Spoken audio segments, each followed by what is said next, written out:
I never thought I'd become the kind of husband who checked security cameras. For 18 years, Emily had been the one person I trusted without question. She was the steady one in our marriage, the woman who remembered birthdays, volunteered at church food drives, and somehow still found time to make Sunday breakfast no matter how busy life became.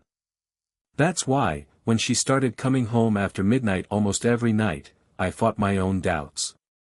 "It's just overtime," she'd say, kissing my forehead before slipping into the shower. At first, I believed her. Hospital billing departments were always understaffed. End-of-quarter reports, insurance deadlines, staffing shortages, it all sounded reasonable. But after 3 months, reasonable started feeling rehearsed. She stopped telling me funny stories about coworkers. She no longer complained about impossible patients or broken office printers. When I asked how work was going, her answers became shorter. Tiring. Busy. The usual. The woman who used to tell me everything had become a stranger living under my roof. Then the little things started piling up. One evening, I noticed she wasn't wearing her wedding ring when she came home. She claimed she'd forgotten to put it back on after washing her hands. Another night, I found an ATM receipt in her jacket pocket showing a cash withdrawal of $300. Emily hated carrying cash. She paid for everything with her debit card. When I asked about it, she smiled too quickly. I bought supplies for work. The reimbursement system was down. Again, it sounded believable. But only if you ignored everything else. Her phone suddenly had a new passcode. She started parking in the garage instead of the driveway. She washed her work clothes separately. Every clue, by itself, meant nothing. Together, they became impossible to ignore. I hated the person I was becoming. Every late-night text notification made my stomach tighten. Every smile she gave me felt slightly forced. Every goodbye kiss felt practiced. The worst part wasn't the suspicion. It was loving someone while quietly wondering if they were destroying your life behind your back. One Saturday afternoon, our neighbor Mark knocked on my front door. Mark owned the security company that had installed cameras throughout our neighborhood. He looked unusually uncomfortable. "Hey, Daniel, got a minute?" I invited him inside. He held a small flash drive between his fingers. I almost didn't bring this over. My heartbeat sped up. There was a software update on the neighborhood system last week. While reviewing footage to make sure everything transferred correctly, one of your driveway recordings got mixed into my archive. He hesitated. "I think you should see it." My mouth went dry. He wasn't accusing anyone. He wasn't smiling. He simply handed me the flash drive and quietly left. For nearly an hour, I just stared at it sitting on my desk. Some part of me wanted to throw it away. Because as long as I didn't watch it, there was still hope. Eventually, curiosity defeated fear.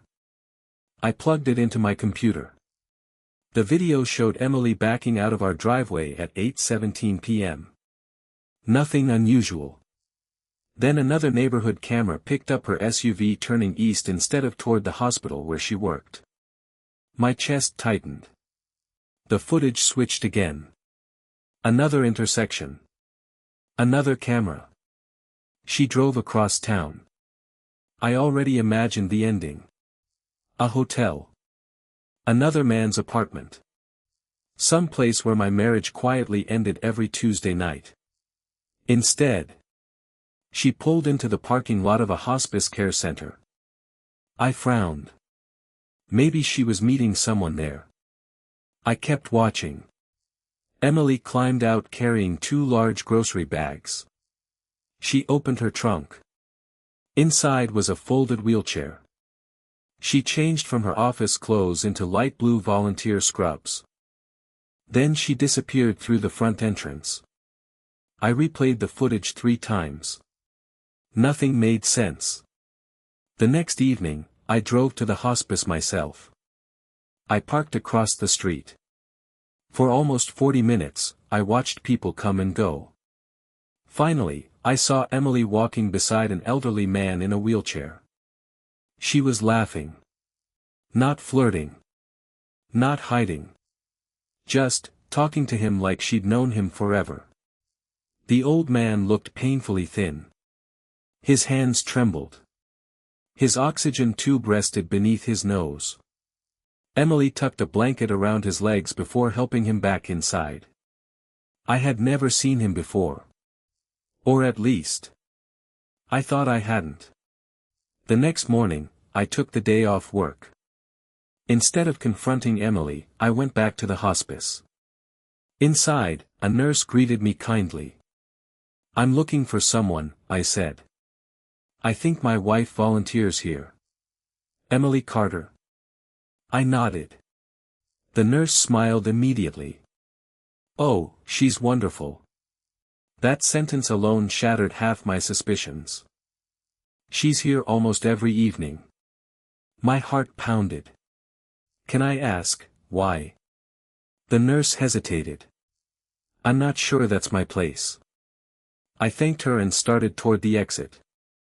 Then she quietly called after me. "If you're Daniel." I turned around. Her expression changed. "I think you deserve to know." She led me into a small family room. Then she opened a patient file. When I saw the photograph attached to it, the air disappeared from my lungs. Robert Carter.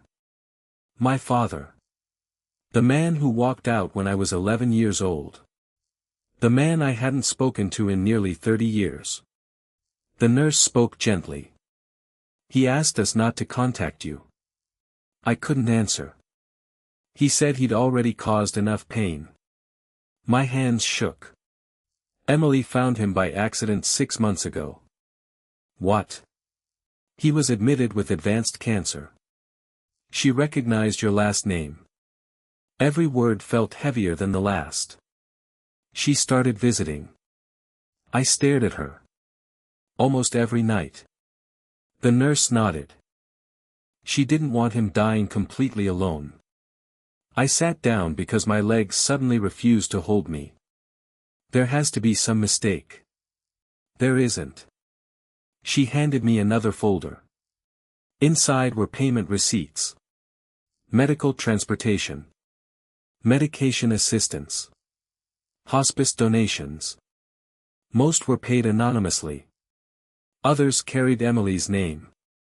There were also receipts from a local pawn shop. Jewelry.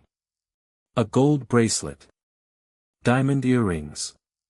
Her grandmother's necklace. The jewelry I'd asked about months earlier. She'd told me she'd misplaced it. She hadn't lost it. She'd sold it. To help pay for my father's care. I drove home in complete silence. Every suspicious clue suddenly rearranged itself into something beautiful. The cash withdrawals. The missing ring. The late nights. The secret phone calls. The second phone. The emotional exhaustion. None of it had been betrayal. It had all been sacrifice.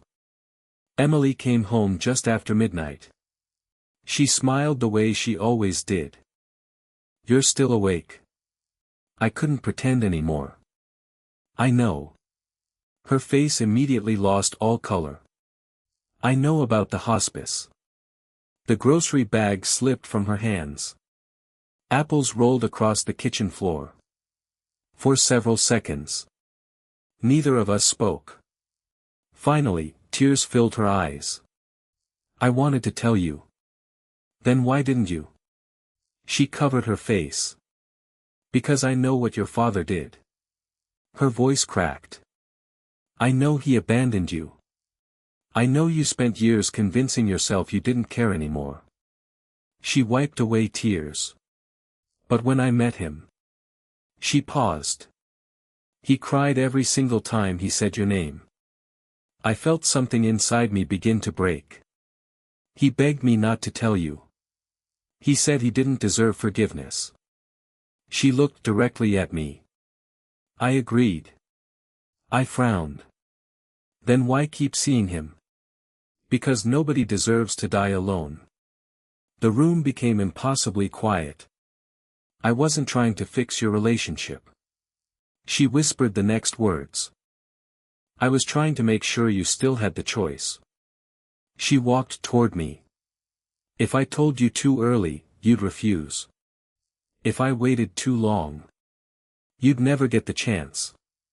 I couldn't stop crying. Not because of my father. Because of her.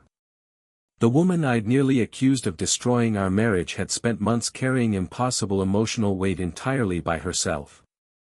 The next evening, Emily asked if I wanted to come with her. The drive felt longer than any I'd ever taken. When I entered my father's room, he looked smaller than I remembered. Older. Fragile. Ashamed. For several seconds, we simply stared at each other. Then he whispered my name. I'm sorry. Just 2 words. No excuses. No speeches. Just regret. I wish I could tell you everything healed instantly. It didn't. Some wounds are too old for that. We talked. Sometimes we argued. Sometimes we sat in silence. Over the next 3 weeks, I visited whenever I could. Emily usually sat quietly near the window, giving us space while somehow holding us together without saying much at all. My father passed away on a rainy Thursday morning. At the funeral, there were only 7 people. After everyone left, Emily slipped her hand into mine. I'm sorry, she whispered. I looked at her through tears. For what? For lying. I shook my head. You weren't protecting a secret. You were protecting me. That night, I opened our security camera app one last time. I watched the first recording again. Emily backing out of our driveway. A woman carrying groceries. A folded wheelchair. A tired smile. Months ago, I thought I was watching my marriage fall apart. Now I knew I had been watching the greatest act of love anyone had ever shown me. Sometimes betrayal hides behind the truth. And sometimes love hides behind a lie. I almost lost my marriage because I believed what my eyes wanted to see. Instead, I learned that trust isn't believing someone is perfect. It's believing they're worth listening to before you decide who they really are.